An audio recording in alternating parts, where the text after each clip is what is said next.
வணக்கம் முத்துக்குமார். நம்ம தமிழ்ஷா சேனலை சப்ஸ்கிரைப் பண்ணுற அனைவருக்கும் என்னுடைய மனமார்ந்த நன்றி. எல்லோரும் வந்து டிஸ்க்ளைமர் அண்டர்ஸ்டாண்ட் பண்ணிக்கோங்க. நம்ம சேனலில் கொடுக்குற அனைத்து தகவலும் ஒன்லி ஃபார் எஜுகேஷனல் பர்பஸ் மட்டும்தான். அதில் எதுவும் ரெக்கமெண்டேஷன்ஸ் கிடையாது.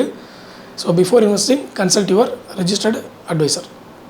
சரி, இப்போ வந்து பங்குச்சந்தையில் இருக்கக்கூடிய முக்கியமான செய்தியில் முதல் நியூஸ் வந்து யூஎஸ் இந்தியா டேரிஃப் வந்து என்ன கண்டிஷனில் இருக்குது, யூஎஸில் என்ன பிரச்சனை டேரிஃபில் அப்படின்றத பார்ப்போம். இவ்வளோ நாட்களாக வந்து யூஎஸ்க்கு வருமானத்தை அதிகப்படுத்துறதுக்காக ட்ரம்ப் வந்து நிறைய வரிகளை விதிச்சிட்டு இருந்தார். ஒவ்வொரு கண்ட்ரிக்கும் ஒவ்வொரு வரிகளை விதிச்சிட்டு இருந்தார். அதில் நம்ம இந்தியாவுக்கு பார்த்திங்கன்னா 50% வரியை வந்து முதல்ல விதிக்க போகிறேன்னு சொல்லி மிரட்டிட்டு இருந்தார். அதுக்கப்புறம் அது 25 குறைச்சார். இப்போ 18% வந்து நம்மளுடைய வரி நிற்கிது. ஓகேவா? இது இல்லாமல் இப்போது இந்த ஒரு நாள் முன்னாடி வந்து நமக்கு வந்திருக்கிற தகவல் என்ன அப்படின்னா, அமெரிக்காவில் அவங்க சுப்ரீம் கோர்ட் வந்து அந்த வரி விதிப்புக்கு தடை விதிச்சிருக்காங்க. அந்த வரி விதிப்பு செல்லாது அப்படின்னு சொல்லி அனௌன்ஸ்மெண்ட் கொடுத்துட்டாங்க. இப்போது அவர் அடுத்ததாக ஒரு வரி விதிப்பு முறையை வந்து கையில் எடுத்திருக்காரு. செக்ஷன் 122 அப்படின்னு சொல்லிட்டு சொல்கிறாங்க. அதில் வந்து அவர் உலக நாடுகளுக்கு 10% வரைக்கும் வந்து வரியை விதிக்க முடியும் அப்படின்னு சொல்லியிருக்காங்க. அதனால் அவர் என்ன பண்ணிட்டாருன்னா, உலக நாடுகளுக்கு 10% வரி அதை வந்து இம்ப்ளிமெண்ட் பண்ண போகிறதா சொல்லிட்டார். இப்போது நம்ம ஆல்ரெடி 18% வரியில் இருக்கோம் இந்தியா. அதை 10% நமக்கு வரி கட்டுறது ஒன்றும் பெரிய விஷயம் கிடையாது.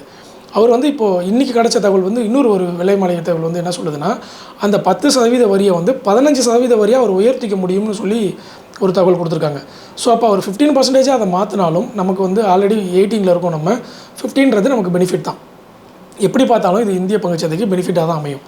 ரெண்டாவது விஷயம், இப்போ இவ்வளோ நாளாக வந்து இந்த வரி விதிப்பு மூலமாக அமெரிக்காவுக்கு நிறைய பல பில்லியன் டாலர்களை வந்து வருமானத்தை எடுத்துக்கிட்டு இருந்தார்.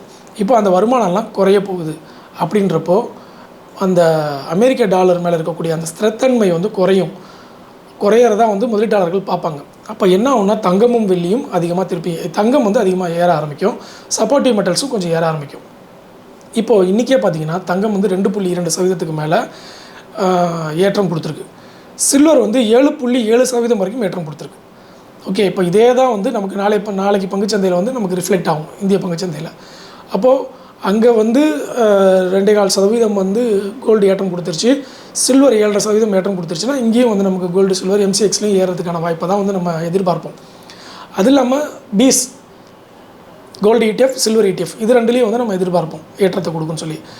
இப்போது இந்த டாரிஃப்னு தனியாக பார்க்கும்பொழுது அது எப்படி பார்த்தாலும் இந்திய பங்குச்சந்தைக்கு பாசிட்டிவாக தான் அமையுது. அவங்க 10% விதித்தாலும் சரி, 15% விதித்தாலும் சரி, இப்போ வரைக்கும் 10% தான் இருக்குது. அந்த 10% வந்து அவங்க எப்படி பண்ண முடியும்னா 150 நாட்களுக்கு மட்டும்தான் அதை வந்து அவங்க இம்ப்ளிமெண்டேஷன் வச்சுக்க முடியும். அதுக்கப்புறம் வந்து அமெரிக்க நாடாளுமன்றத்துடைய ஒப்புதல் வாங்கிட்டு தான் வந்து அதை கண்டினியூ பண்ண முடியும்னு சொல்லியிருக்கிறாங்க. வெள்ளை மாளிகையிலேருந்து வந்த அந்த மீடியா நியூஸ் வந்து சொல்லியிருக்காங்க. அப்போது அவர் 10லேருந்து 15 மாற்றுறதுக்கு அதுக்கு ஒரு அப்ரூவல் வேணும். அதுக்கப்புறம் அந்த 15% 150 நாளுக்கு தான் வாங்க முடியும். அந்த 150 நாட்கள் மேலே திருப்பி நாடாளுமன்ற ஒப்புதல் வேணும். ஸோ இவ்வளோ சிக்கல் இருக்கு அவங்களுக்கு. அதனால் திருப்பியும் டெம்பரவரியாக தங்கத்துடைய விலை ஏறுமுகமாக வந்து திரும்பும் அப்படின்னு எதிர்பார்க்கப்படுது. இப்போது நமக்கு இதனுடைய இம்பேக்ட் பார்த்திங்கன்னா, தங்கம் வெள்ளி அங்கே காமெக்ஸில் நடக்குதோ அடுத்த நாள் MCXல் நமக்கு இங்கே ரிஃப்ளெக்ட் ஆகிடும்.